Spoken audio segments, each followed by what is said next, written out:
I'm Dr. Orion Taraban, and this is PsycHacks, Better Living Through Psychology. And the topic of today's short talk is the truth about good relationships. We all kind of know this truth, but very few people say it out loud. But once we bring it out into the open, it does a great deal to explain why so few people have good relationships and why so many young people apparently don't seem to be interested in relationships at all these days. Here it is. The truth about good relationships is that good relationships are boring. They're boring. They are not exciting. A good relationship does not have drama. It does not have conflict. It does not have passionate arguments or complex arrangements or high emotion. Good relationships are calm. They're consistent. They're reliable.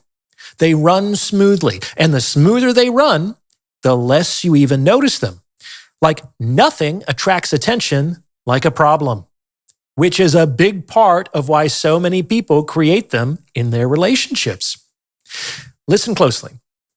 A person's ability to have a good relationship is directly proportionate to his or her capacity to withstand boredom. The folks who are trying to sell traditional relationships to young people seem to have missed this point.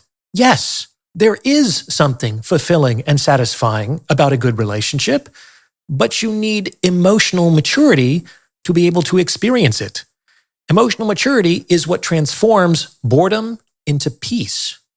But emotional maturity is precisely what so many people, especially young people who are literally not yet fully developed, still lack.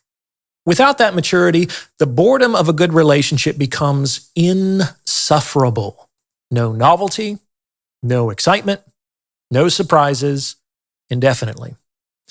This is why so many people, men and women, create unnecessary problems in their relationships. They don't want to admit it, but they're bored. These people will kick the hornet's nest, even if it means getting stung, because at least that way they will feel something. They will also seek out partners who are exciting, or passionate, or spontaneous, partners who are in some way unstable, or unreliable, or uncertain. Because, let's face it, all these things make for good drama. They evoke emotions, and many people would prefer even negative emotions to the muted experiences that often characterize a good relationship. Insisting that such people are like immature or damaged or what have you isn't going to change their minds. And it certainly isn't going to solve this problem.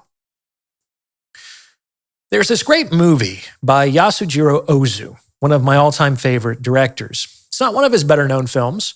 It's called The Flavor of Green Tea Over Rice. And it exemplifies this understanding better than any movie I've ever seen. The film is basically a portrait of a marriage. The husband is patient, calm, loving, hardworking, and long-suffering. And the wife is just an enormous pain in the ass. Like through 80% of the movie, she is bitchy and critical and complaining and unreliable.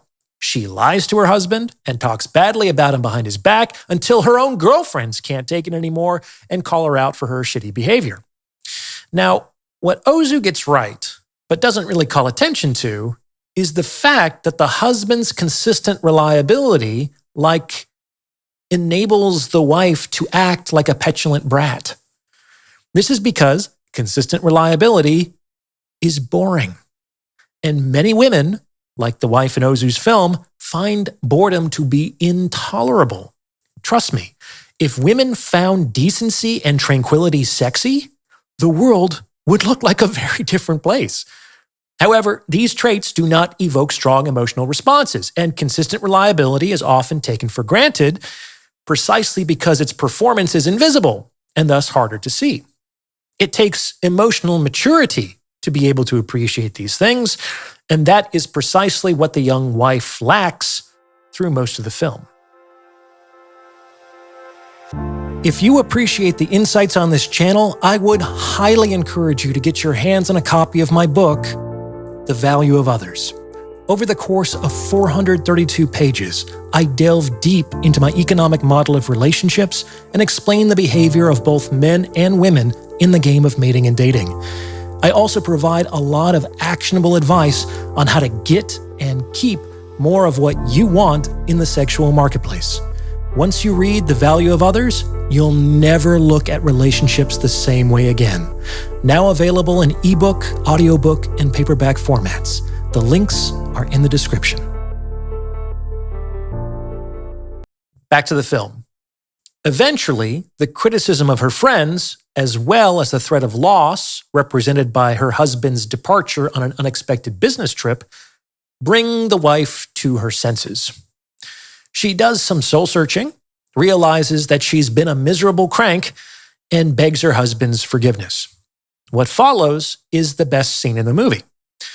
The two have lived together as husband and wife for years, but most of the domestic duties have been discharged by their live-in maid.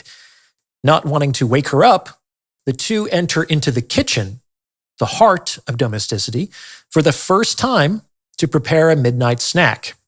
They have to work together to figure out where the pans are and where they keep the rice, and we watch them stumble through the preparation of a very simple meal: green tea over rice. Green tea over rice is Ozu's metaphor for marriage. It's not flashy or creative. It doesn't have exotic spices or complex flavors or gastronomic inventions. It's good and wholesome and simple. Rice and tea. And how would you describe the flavor of rice and tea? Subtle? Bland? Unremarkable. Like no one goes to a restaurant to order tea over rice. Do you understand? But it's filling and comforting in a way that few things are. Ozu understood the modest simplicity that characterizes good relationships. In fact, this is consistently embodied in his style. No panning, no tracking, no zooming. Every shot looks the same. And it should be noted that Ozu, the venerated chronicler of Japanese domesticity, never married, and lived with his mother for the remainder of her life. As I've said before, the main reason why most marriages don't last is because we collectively want that relationship to be too many things. Marriage is fundamentally a very humble institution, and we burden that structure with expectations and desires that it was never designed to support.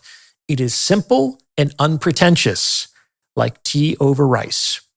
It is, for lack of a better word, boring. And this is especially true if people are used to experiencing like big, bright, intense emotions and sensations. A good relationship is going to seem very dreary and dull by comparison, but that's just because these individuals weren't really looking with their eyes and hearing with their ears. They just kind of looked and heard enough to give them the confidence that what they see and hear is known and understood, and therefore that there's nothing new or interesting about it, which in turn causes them to dismissively turn away from it. But when they start to really look and really listen, they begin to see all this subtle variation and delightful nuance and tasteful diversity in the experience they once rejected. This life isn't boring. Far from it. It's sublimely peaceful. But it can take time and maturity to arrive at this understanding. A good relationship is like listening to the rain or watching a well-banked fire. It's simple and calming and restorative. And as you become increasingly attuned to these experiences, then your relationship becomes like this really safe playground, and the world kind of opens up to you without even needing to leave your house. Intense emotions and sensations actually dull your sensitivity to this kind of stuff and make it harder to tolerate the boredom that initially attends these experiences. But what's the alternative? You'll be chasing the dragon of emotional stimulation until you can tolerate boredom long enough to see it transform into peace. What do you think? Does this fit with your own experience? Let me know in the comments below. And please send this episode to someone who you think might benefit from its message, as it's word of mouth referrals like this that really help to make the channel grow. And anyone looking to join my free weekly newsletter or book a paid consultation can do so on my website. The links to everything are in the description below. As always, I appreciate your support and thank you for listening.